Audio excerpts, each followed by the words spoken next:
Good afternoon. Happy Sunday. I hope it's been a happy Sunday for you so far. It's um it's been a good Sunday for us, all things considered. And it's been a relatively good week, all things considered. And it's good to be here. It's good to be with you. It's a good Sunday, indeed, just because we're all here. Happy Sunday, Laura. Happy Sunday, Dana. My goodness, here we come. Everybody's checking in. It's, what are we going to call this?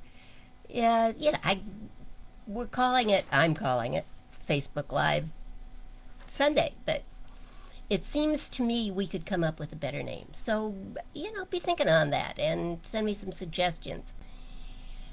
Good morning, Donna. Good afternoon, Donna. It's good to see you, too. Good to know that you're here.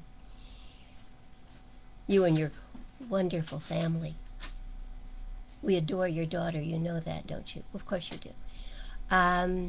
So, how's everybody's week been? How's the time leading up to Sunday at noon? Have your wishes been coming true? Have you had a chance to express the divine within you? Have you done some cool things in the week and in the world? And it's probably none of my business, but have you voted? Have you voted yet? We can pretty much vote anytime we want between now and 8 o'clock, is it, on November 3rd? So let's get going. There's some fun stuff going on this year that I don't remember ever having before.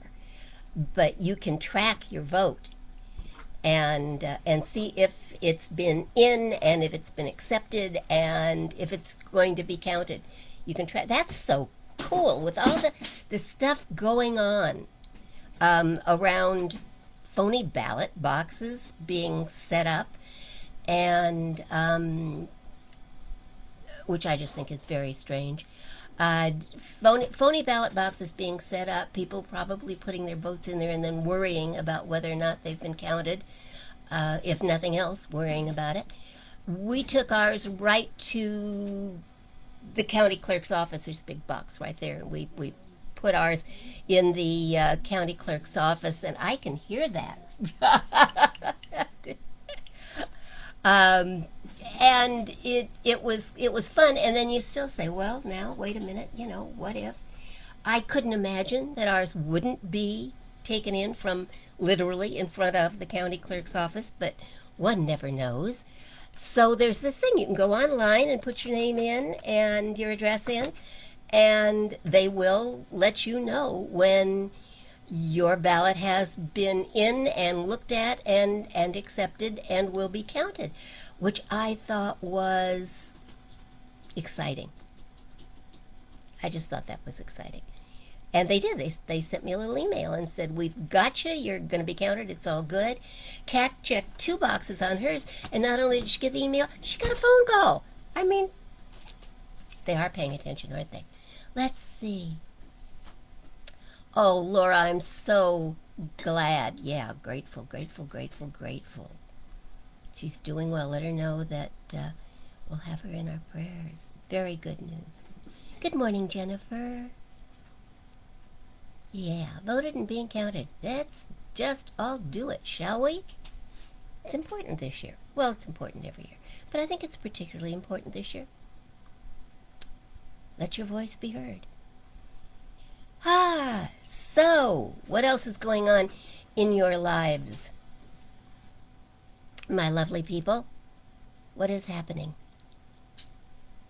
How has the day, the week, your life been going?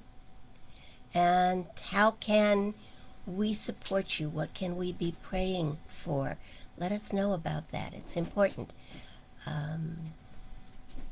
I wish I was a mind reader. Life would be so much easier if I was a mind reader, but I'm not. So let me know. Let me know what's going on for you and where some prayer support might be helpful. And then I'm on it. I'm on it. But I need you to let me know.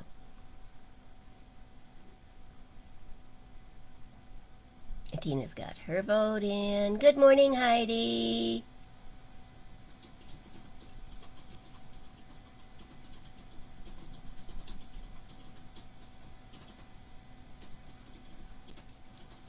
Okay, Dana, got it.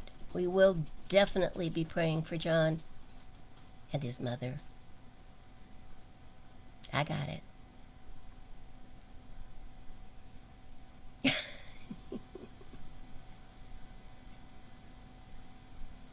Happy Sunday, Laney. Glad you're here. Donna's really, really busy. Really.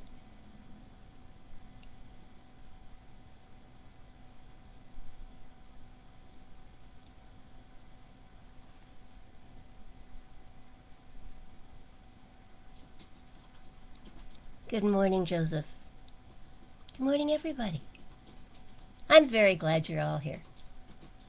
And I'm very glad that we have this time together to think about our lives and figure out how to make them even better than they are. And how maybe in the process to make the world a better place. I mean, wouldn't we all love that? If the world were peaceful and calm and happy and productive and all those things we'd like our lives to be. So, I want to talk to you this morning about making that world, about helping to create it, and what I know is creating that world starts with each of us creating a life we're happy with. Happy people get more done in the world. And I don't mean just happy, sitting back, contented, going, yeah, I've got everything I need. I mean so happy you want to share it. So happy and feeling so good that you can't keep it all to yourself. So what I want to do is start out with some questions for you. This is not a multiple choice test. They're just some easy, basically yes and no questions. I have 4 of them for you this morning. And I'd like you to think on them as I ask them. Please. Just indulge me, would you? The first question is, do you have a God? Okay, I mean a real higher power creator, not an angry despot who sits on a cloud somewhere out there, or a distant something who has left you to fend for yourself in a not very friendly world, but a living presence and power that's in your everyday life, that is as alive today as it ever has been, and is absolutely receptive to your recognition of it. Do you have that God? Do you? There's no right or wrong answer. It's just a yes or no. Okay, second question. While you're still humming around with the first. Second question. Do you have a life? I don't mean are you breathing. I'll take that much for granted. But do you have a life that is rich and full, a life that expresses the spirit in you, a life that works for you, that brings you plenty of joy and prosperity and love, enough so much that you can share it with the world, if you choose to do that. Do you? Third question. There are only 4. Do you have an open mind? Now, I'm willing to concede that if you're here watching and listening to this, you probably do have an open mind. So the question then becomes, how open is it? Do you believe what you say you believe so much that you are actually living it? Or are you kind of paying it lip service, thinking that it would be nice if it worked, and hoping that someday it will kick in for you? Or maybe even thinking that you are working it, but not having a lot of proof of that in your life. One of my favorite Ernest Holmes quotes is, one of the great difficulties in the new order of thought is that we are likely to indulge in too much theory and too little practice. Well, we're all guilty of that. So here's the point.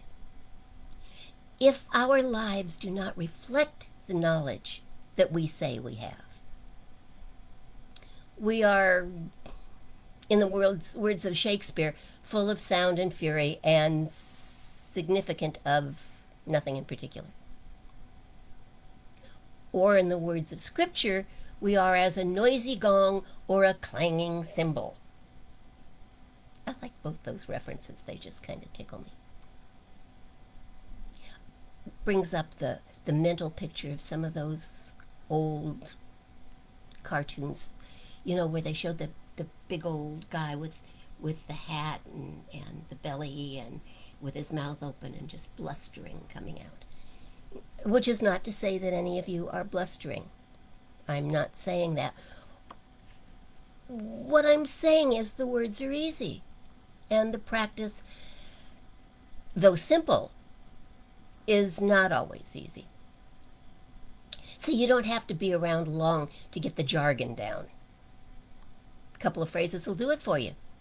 God is all there is, and it's done unto you as you believe. You might have to listen a little longer and ask yourself some difficult questions and do some soul searching before you can actually prove by the evidence of your life that you really do own what you're talking about. What we are talking about are principles. And you can't just go to a store and buy them. And you can't always see them.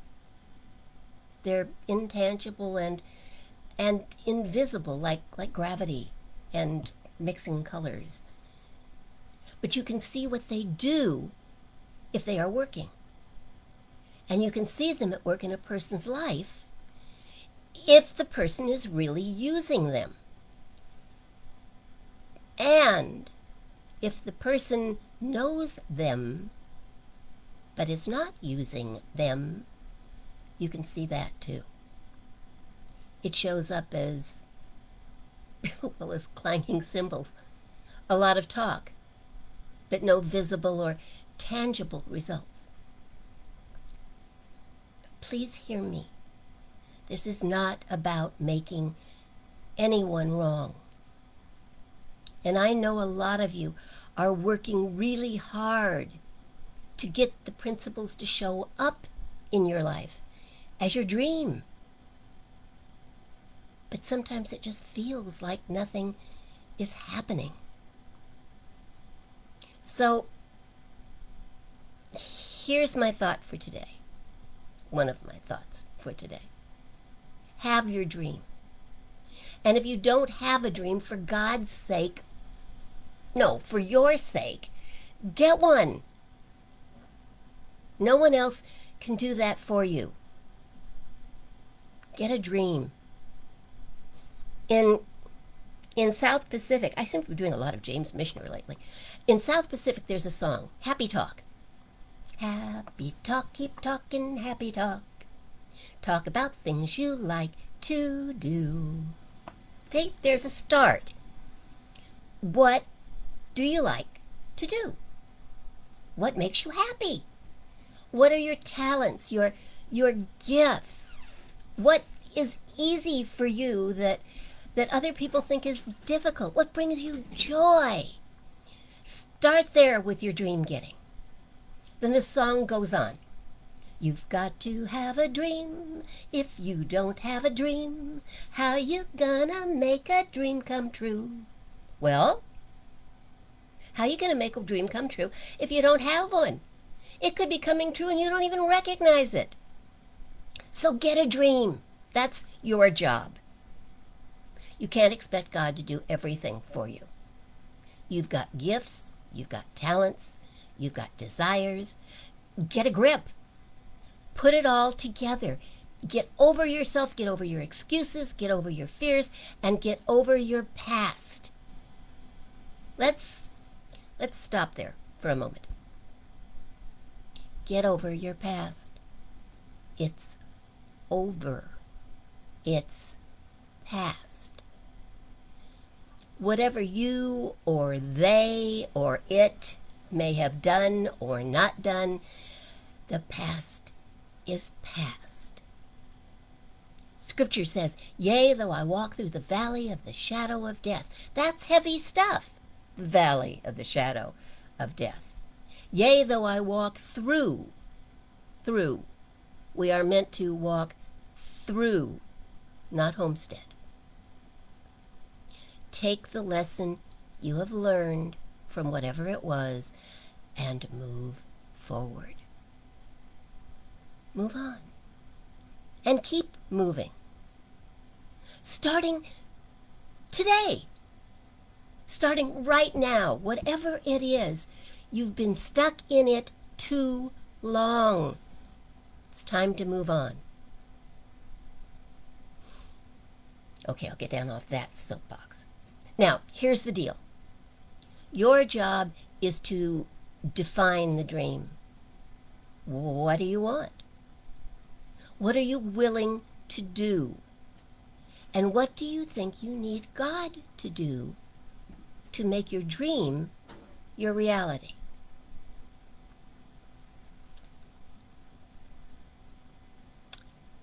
See, we've got to recognize what it is that God does. What it is that God has done since the beginning. God creates.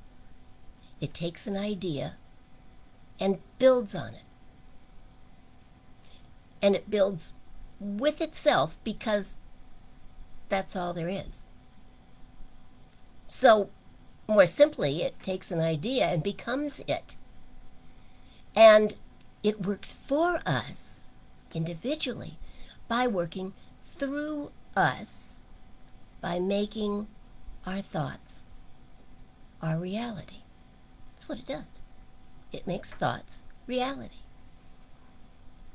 Holmes wrote, it spreads itself over the whole universe and shouts at us from every angle. But it can become power to us only when we recognize it as power. It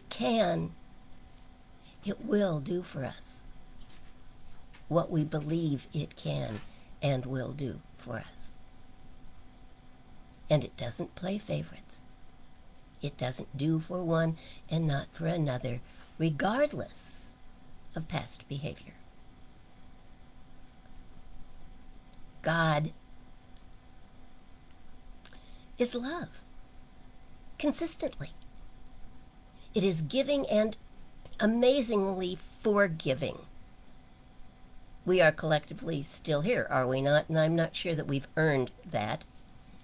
That's real love, isn't it? And God is law and plays by the same rules for everyone, everywhere, all the time. It creates for us according to our belief.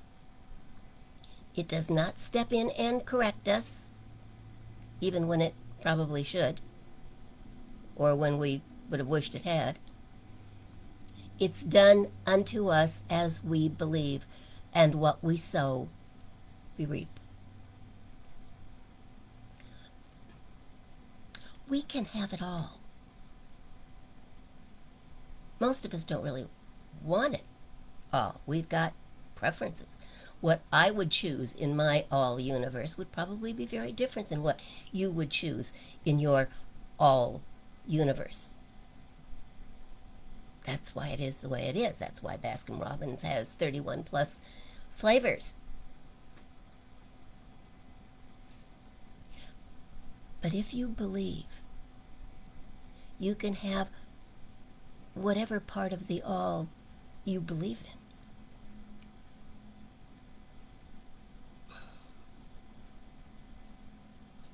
So the equation is this. If we have in our lives that which we wish to have in our lives, that we own in consciousness.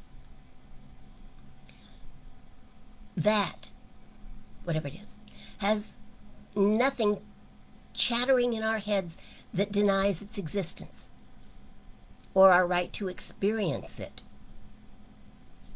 So we've got it. Got it? Good. On we go then. Our talents, gifts, those things which we do easily. There's nothing in there, in consciousness, arguing about it. We are within the parameters that we mentally establish without bounds in those areas. Now, we may not be pursuing greatness. We may be happy with the extent to which we are expressing our gifts and talents. Or we may have settled for having a gift or talent that we're not doing a whole lot with, for whatever our reasons. But we somehow know, don't we, that if we really applied ourselves, we could certainly be greater at it. We know that, don't we? So, here's the point. We choose greatness or joy or wisdom or love or greatness of spirit or their opposite.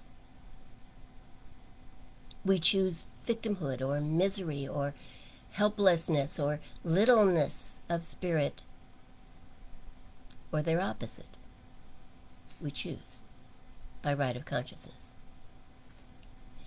If we want spirit to step in and make the world a better place, we have to know that it not only can, it will, through us. Then we have to do the initial stepping. It's our world. We have dominion, which includes the responsibility of doing or moving or shaking as necessary. Look, spirit is not some old man on a cloud that has grown weary of saving us from ourselves, gratefully. It is not withholding itself from the world. It is fully in the world. It is the activity of creation. And we are its creations. Created, we are told, in its image and likeness. We are not the images or the likeness of some old geezer in a far, far away place. We are the image and likeness of creation. And it has created enough of us. Enough of us who are its hands and feet, its mind and heart, that we no longer have to make up stories about it coming down from a cloud to punish us for our errors or explain to us where we've gone wrong. We can see for ourselves what needs to be done, and we can do it. We can. We have the power, we have the strength, we have the resources, we have the wisdom. We just have to choose to use them. If we believe that Spirit can't, won't, doesn't want to save us, it will look like that in our world. But it doesn't have to. Perhaps we're just looking in the wrong places or at the wrong things.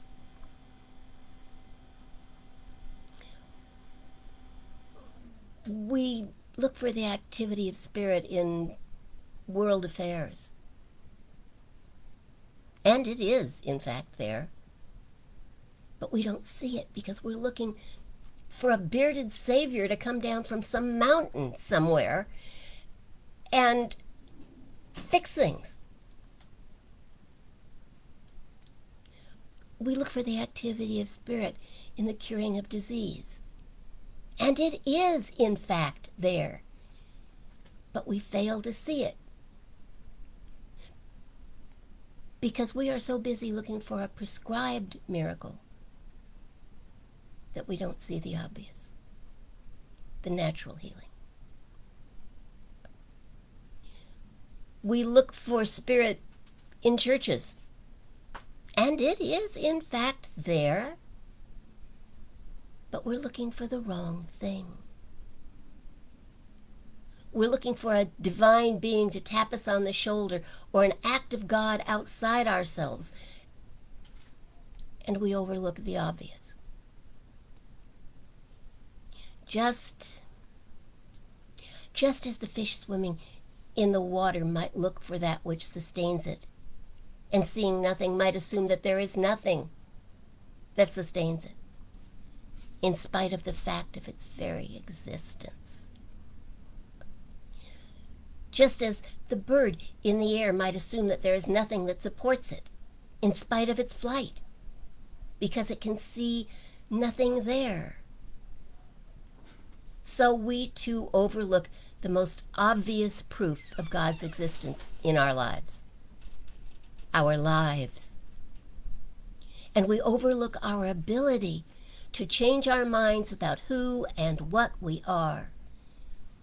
And in the process, change how we are, if we wish it, and how we live. And maybe even change the world we live in.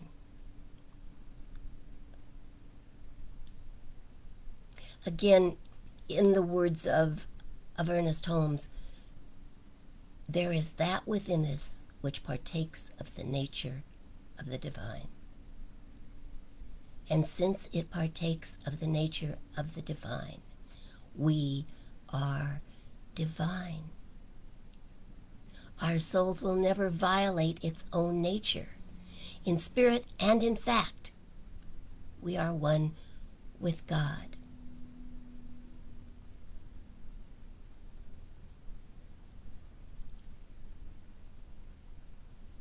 How awesome a thought is that?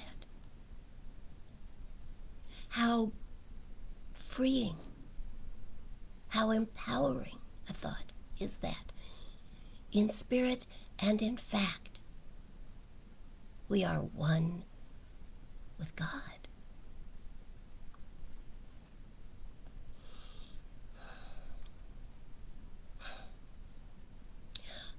I started this morning saying I had 4 questions for you. If you've been keeping count, and I know some of you have been keeping count, you are aware that I've only asked 3 questions so far. I didn't forget or miscount.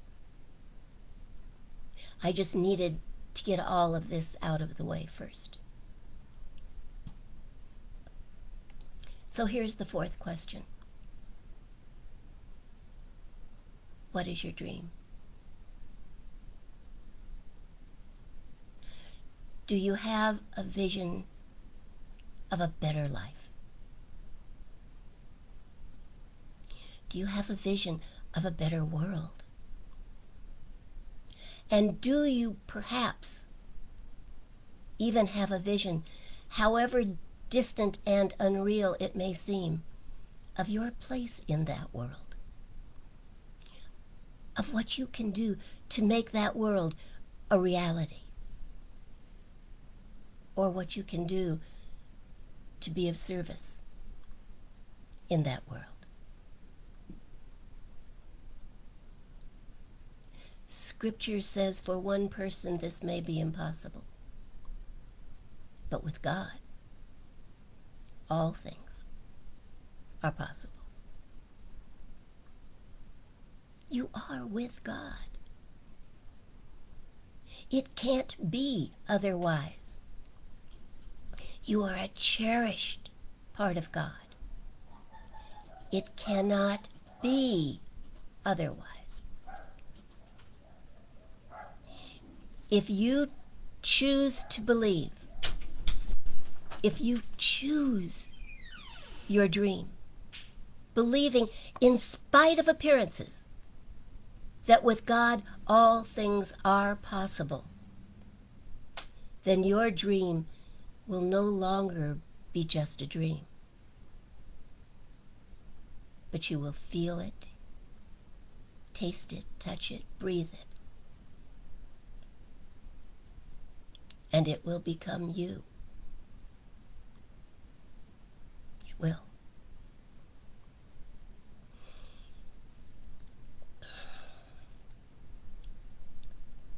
There's a process of getting from here to there. Choose your God, choose your life, choose your dream. It's a process.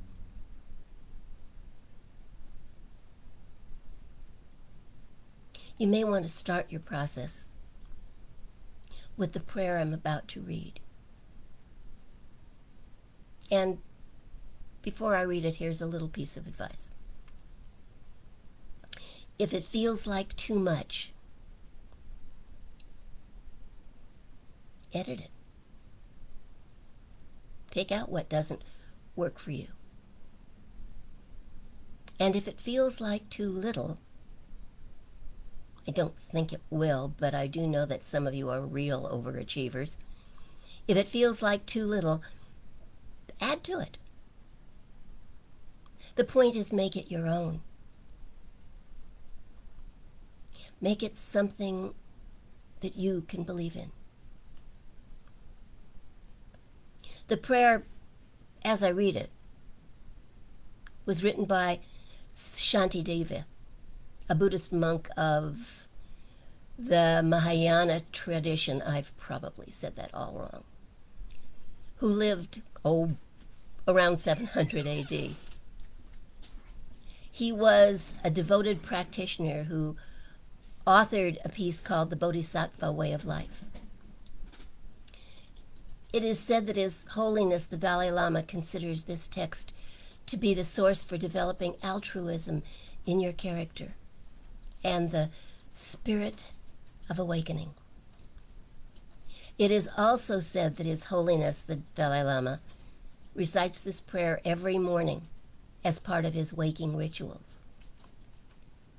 It is called simply the Bodhisattva Prayer for Humanity. And the words are these: May I be a guard for those who need protection, a guide for those on the path, a boat, a raft, a bridge for those who wish to cross the flood. May I be a lamp in the darkness,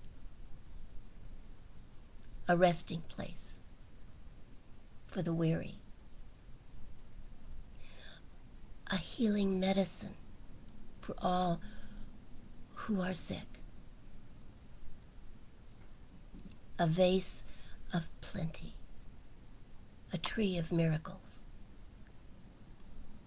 and for the boundless multitudes of living beings, may I bring sustenance and awakening, enduring like the earth and sky, until all beings are freed from sorrow and all are awakened.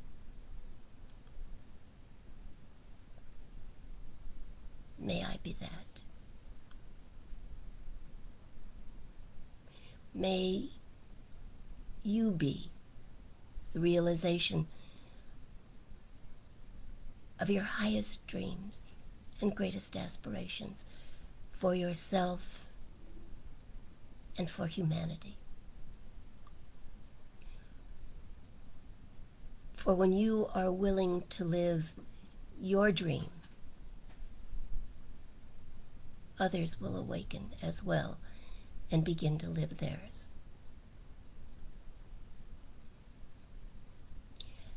And then who knows what great things may yet happen on this planet.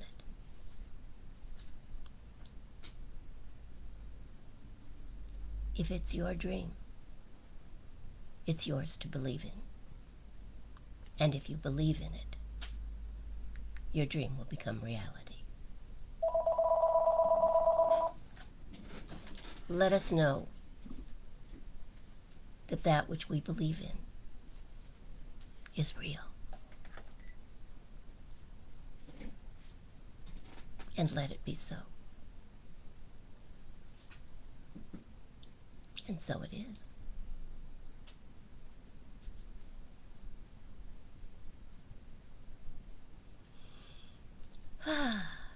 My goodness, it's busy around here this morning. Phones are ringing, dogs are barking. Well, there's a party going on across the street. There's a party going on across the street? Yeah, the one where the lady was taken away in an ambulance, yeah. Oh. I think it's a redo. Maybe it's a redo, yeah, or a continuation. Mm-hmm. The neighbors across the street had a party the other night, and they're in their new house, and they're excited about it, so they've been having quite a few parties.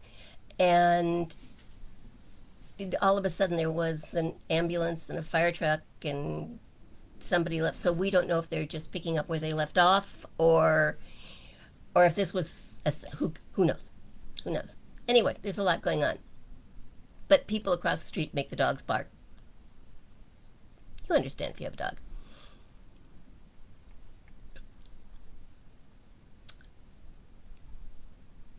Got it, Jennifer.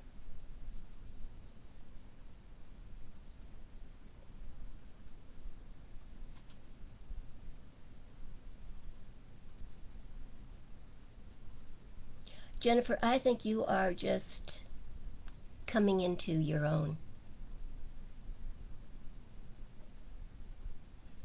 I think the power within you, and there's a lot of power within you, is knocking from the inside.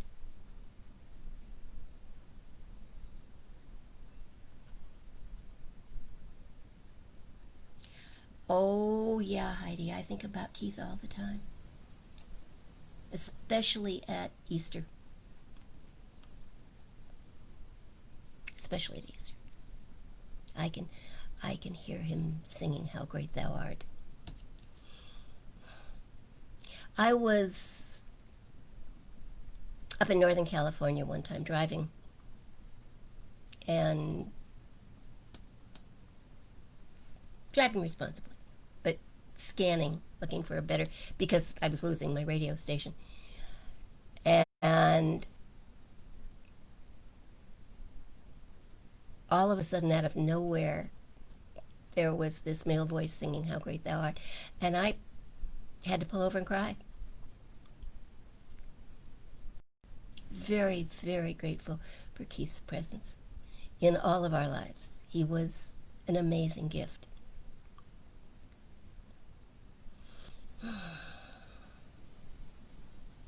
Let's see, what are the rest of you saying?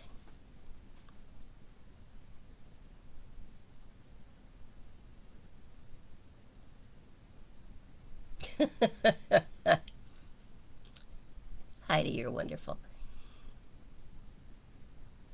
Always, she says, the challenge is me. Well, we could all, that could be everybody's mantra. And getting that is empowering.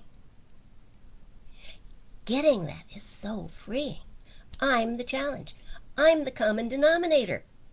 In my life, in a lot of my relationships, I am the common denominator.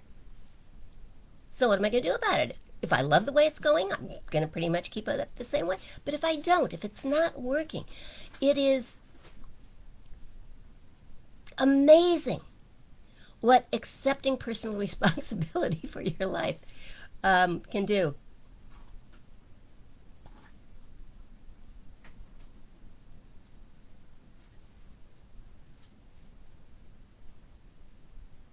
Okay, first question was, do you have a God? The second question was, do you have a life? The third question was, do you have an open mind? The fourth question was, what is your dream?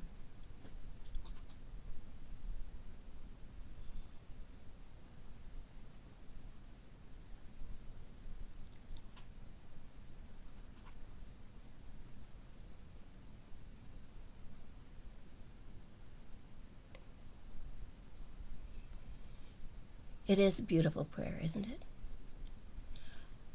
Ivan! Darling, I talked about you the other day. In front of everybody, I said good things. Oh, darling. Call me, write me, do something. I want to know what's going on in your life. Do you see your poster behind me? You're with me all the time.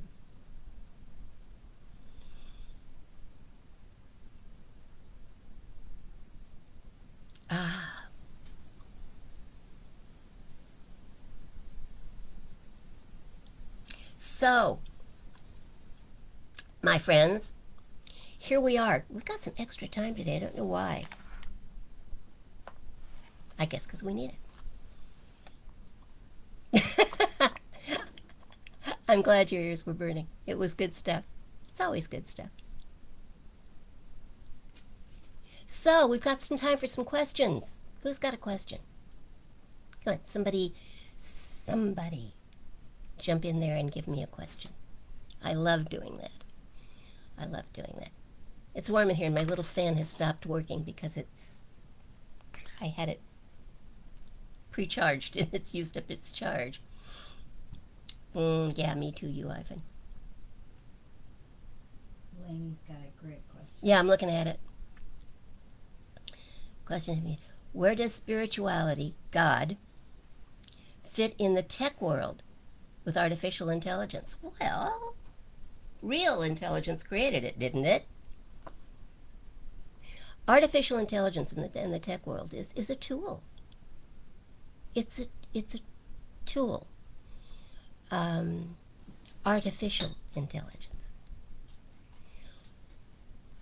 You know, I've said it a million times, so I'm sure you've all heard it, but the scientists say that if they could get down to the smallest piece of living stuff, beyond atoms, beyond the nucleus, beyond everything, what they believe they would find is just pure intelligence. Call that God. It's in everything. It's in every one of our individual cells, and it is within us collectively. This fan can cool me. But it needs power to run.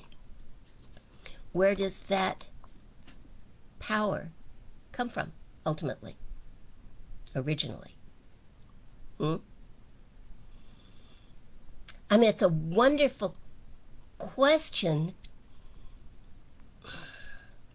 but I'm afraid that if I asked Alexa if she believed in God, I would probably, see, now I'm going to have to go do that. She would probably say, I don't know that, which is her evasive little way of getting away from answering questions that she isn't programmed to answer. Now, some of you have an Alexa in the house, and you're going to go ask before I can do that, which would be great. Do that, and then let me know what she has to say about it.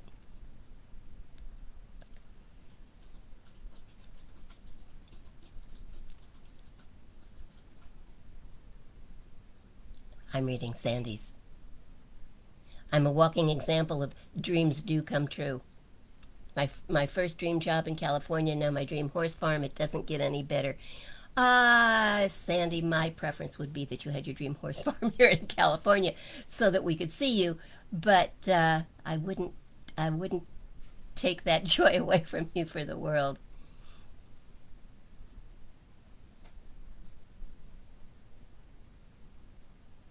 Heidi says, this is a good question. You guys are good. See, I should make you do the work. One of my challenges is that I don't step back and just let things happen. How do we know when it is stop sign, yield, turn around, move forward? Stop and pay attention. Pay attention. The funny part about it is if we are willing to do that, if we are willing to, before we just dive in, if we are willing to stop for a second and say, what am I being told here? What are the signs? What are the signs? Is something doing this and saying stop? Is something saying yield? Let this pass through. You know, kind of like Tai Chi, kind of like a martial art, where you just let the energy pass through and don't let it affect you. Turn around is usually pretty much the same as stop. It's that don't go any farther. I don't think life too often says turn around and go back. I don't think it does, unless we've forgotten something important back there. But I think sometimes it says stop and think. Is this really going to accomplish what you want? And those are the questions you need to ask yourself. If I move forward on this, is this really going to accomplish what I want to accomplish? Is it going to move me toward my dream, or is it taking me in a completely different direction? And is that okay? Is it time for me to move in it? I really do believe if we stop and ask ourselves the questions, we will find we have the answers.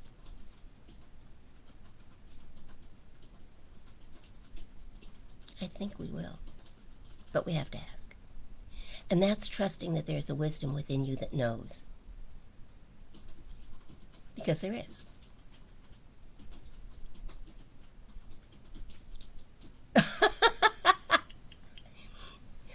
Laura says hers just responded exactly as I did. I don't know that. Yeah, Alexa's a cop-out sometimes. And she's a terrible weather predictor. Just.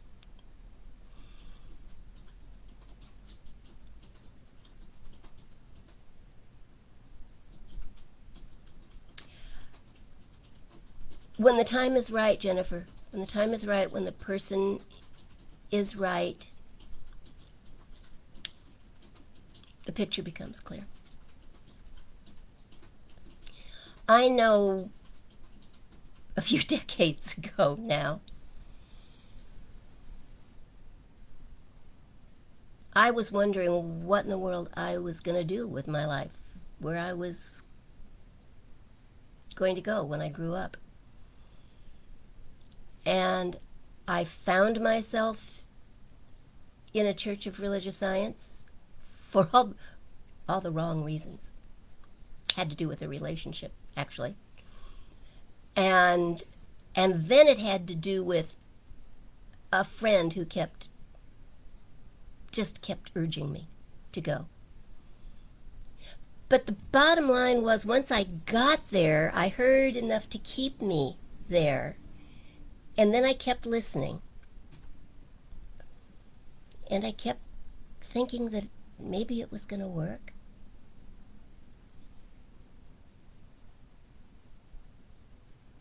I didn't understand it all, but I guess I didn't have to.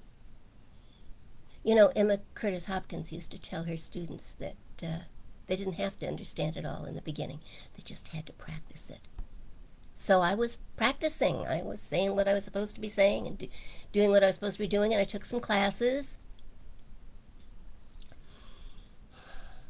And then I took some more classes, and then I thought I liked this prayer stuff, so maybe I'll take the practitioner class. Actually, my practitioner suggested it would be a good thing for me to do. So I did, and I became a practitioner. And the more I learned, the clearer, sort of, my path became. Until one day I found myself sitting in a school of ministry. And the very first assignment was pull out a piece of paper and write down why you're here.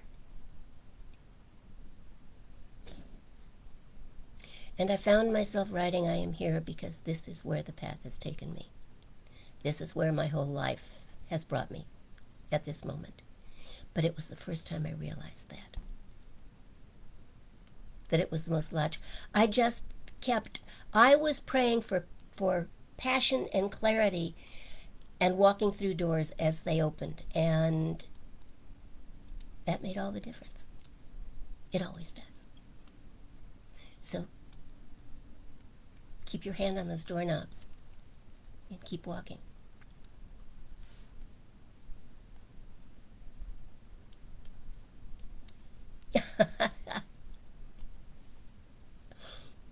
Yes, I do tarot readings as well. I do. I love it.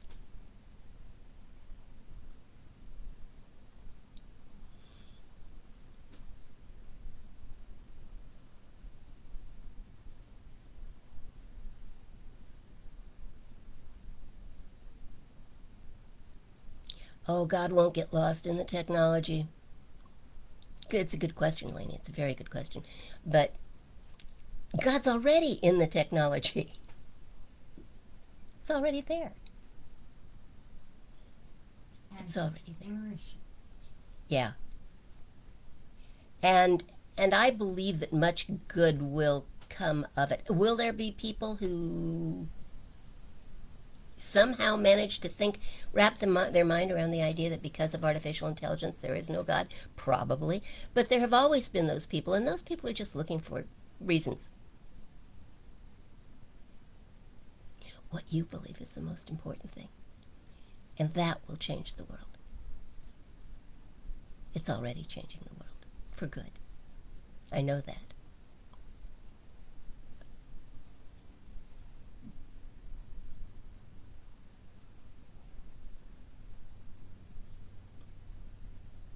Yeah.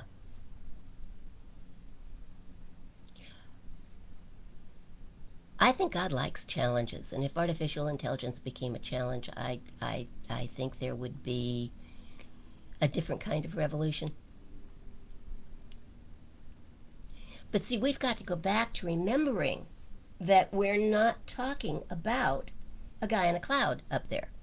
We're talking about ultimate intelligence. We're talking about creation.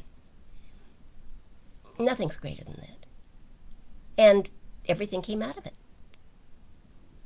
God's all there is.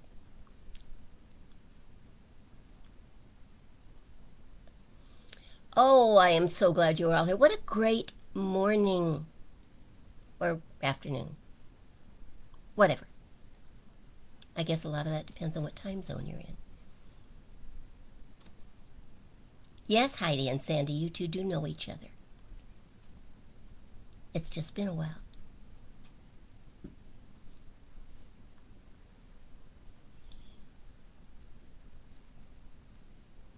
So,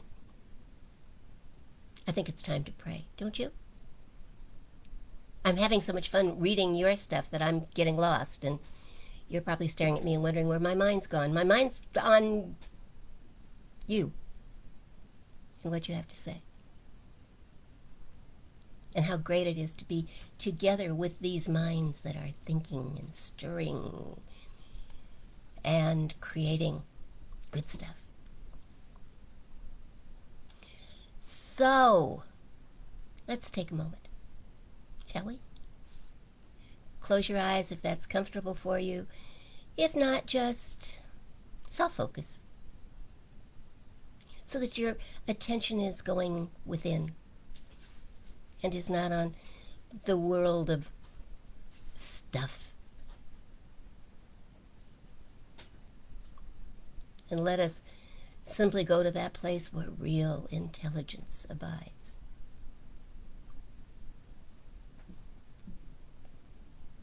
The essence of intelligence, the deepest wisdom, the creative spirit, the creative urge to express itself in ever greater and greater ways.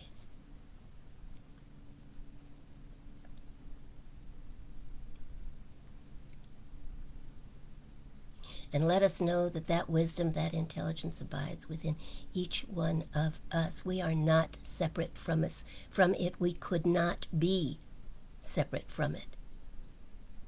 It's all that there is.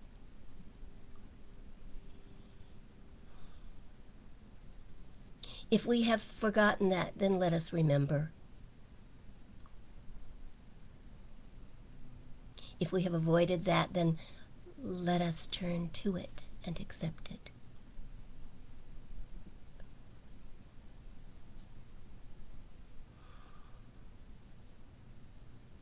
If we have pushed it aside,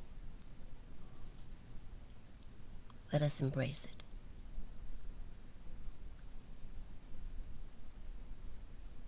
And let us know simply that being all that there is, it is all that we are.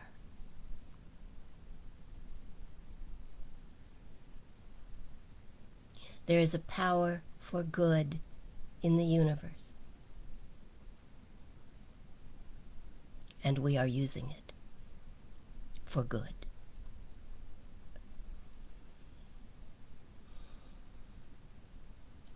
There is a power for creation in the universe, and we are using it to create.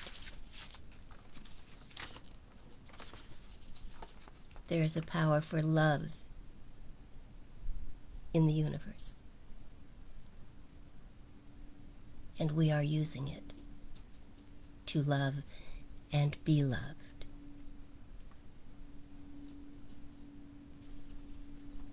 Let me once more repeat the Bodhisattva prayer for humanity.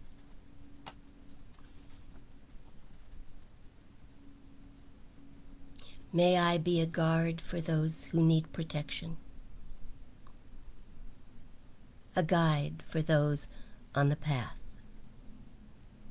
a boat, a raft, a bridge for those who wish to cross the flood. May I be a lamp in the darkness, a resting place for the weary,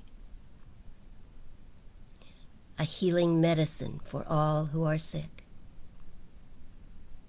a vase of plenty, a tree of miracles.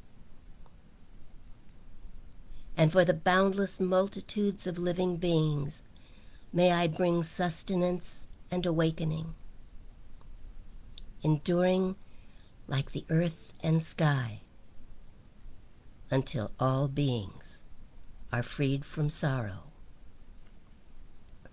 and all are awakened.